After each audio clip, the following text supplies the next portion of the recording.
c'est mon interprétation et ma façon de m'être approprié cette technique, qui est une technique qui vient d'Amérique du Sud, un dramaturge qui s'appelle Augusto Boal, et qui a inventé, c'est assez cocasse, qui a inventé cette technique de théâtre sous la dictature, parce qu'à un moment, le théâtre était censuré, on n'avait plus le droit de jouer des spectacles, et donc il s'est dit, puisqu'on n'a plus le droit de faire du théâtre, je vais faire du théâtre dont personne ne sait que c'est du théâtre. Comme ça, on ne sera jamais arrêté et on ne nous empêchera pas de jouer. Et donc, ils écrivaient en fait des scénarios qui jouaient dans la rue, mais comme s'intégrant à la vie réelle. Et donc, les gens ne se rendaient pas compte qu'ils participaient à ce qui était un scénario qui préexistait en fait, qui n'était pas né dans l'ici et maintenant. Lui, il faisait beaucoup de ce qu'on appelle du théâtre-action, donc il a développé plein de techniques de théâtre politique et social.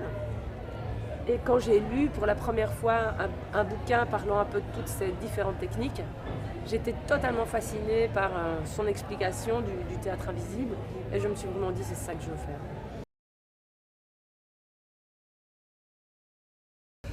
Alors ça dépend un peu de ce qu'on filme, mais en l'occurrence ici, ce sont des pièces de théâtre, donc on filme à l'intérieur, on filme avec des lumières qu'on ne connaît pas, on n'a jamais vu on n'a jamais vu les représentations avant, donc on ne sait pas ce qu'on va filmer, donc on ne sait pas quand les comédiens vont bouger, quand les lumières vont changer, donc il faut tout le temps être derrière la caméra et être prêt à zoomer, dézoomer, changer ses ouvertures, pour essayer d'avoir le maximum de bonnes images, pouvoir donner après aux compagnies. On utilise principalement cette caméra-là, qui est une caméra avec laquelle on peut faire des captations, mais c'est aussi une caméra de reportage documentaire. C'est une caméra qui se transporte facilement et qui sait aller chercher dans les hautes et les basses lumières. Donc ça veut dire que quand une pièce est très sombre, on arrive à avoir une image et on arrive à avoir du détail dans l'image. Un micro, c'est ce qu'on appelle un micro directionnel, ça veut dire qu'il va aller prendre le son là-bas. Donc je n'ai pas trop les sons ambiants dans le public, mais j'ai surtout des sons qui viennent de la scène.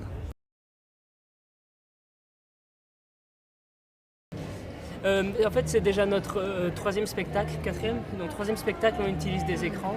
Comme on fait du cinéma, on aime bien tourner des images, on aime bien jouer avec ça. Je trouve aussi que c'est assez ludique d'utiliser des écrans en les détournant de leur utilisation. Et aussi parce que c'est plus facile à transporter. Et ça permet d'avoir parfois 15 personnages sur scène avec seulement 2 comédiens. Voilà. D'arriver sur des décors plus facilement, que ce soit aussi beaucoup plus dynamique. De mettre des images sur ce qu'on imagine aussi. On fait toujours des débats, un petit bord de scène après le spectacle avec les élèves. Et en fait, on s'est rendu compte que nos spectacles parlaient beaucoup des jeunes un peu comme nous, Blanc, des jeunes blancs, européens. Et on s'est dit, en fait, ce serait bien de donner la parole à un jeune d'origine étrangère. Qui est complètement, belge, qui est complètement comme nous en fait. Qui est né ici, mais que la seule différence, c'est son visage, quoi. Voilà.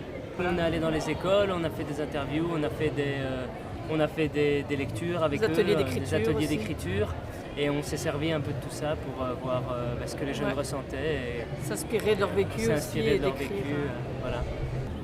Alors, je m'appelle Céline, je suis directrice d'un centre culturel, le centre culturel de Sprimont. J'ai été programmatrice jeune public pendant 12 ans. Maintenant, j'ai laissé la place à ma collègue qui fait ça très bien.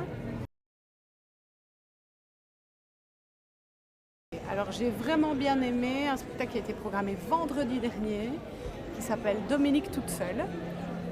Et j'aime beaucoup ce spectacle parce qu'à la fois c'est du vrai théâtre, avec des comédiens, beaucoup d'applications dans le jeu théâtral.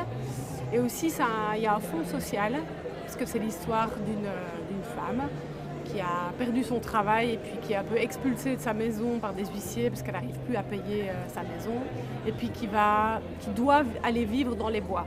Et dans les bois, elle vit de multiples aventures, et j'ai trouvé ce spectacle très touchant et très bien joué, très bien interprété, et en même temps avec un fond qui peut par exemple intéresser un centre culturel. Je m'appelle Vincent Zabus, j'ai fait partie du Théâtre des Zigomards. On venait présenter cette année un spectacle qui s'appelle Le Tout Petit Monsieur, en début de festival, que j'ai écrit et mis en scène. Et donc du coup, on l'a présenté, on l'a joué 5 fois durant 3 jours. C'est un spectacle de 35 minutes.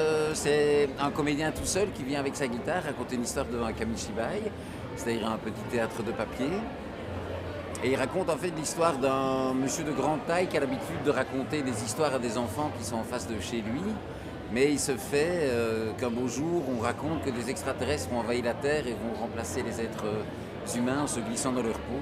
Et il panique tellement qu'il s'enferme dans sa maison et il n'ose plus sortir. Et donc c'est une fable, un conte qui est un peu l'équivalent de ce qui est arrivé pendant le Covid, pendant la pandémie, et qui raconte un peu, qui réfléchit un peu sur la façon dont on réagit par rapport à nos peurs. Donc ici, comme le festival, c'est l'idée de le montrer aux professionnels qui peuvent acheter le spectacle. On espère qu'il a plu et que du coup, pendant 2-3 ans, on va tourner le spectacle un peu partout en Belgique francophone et en France.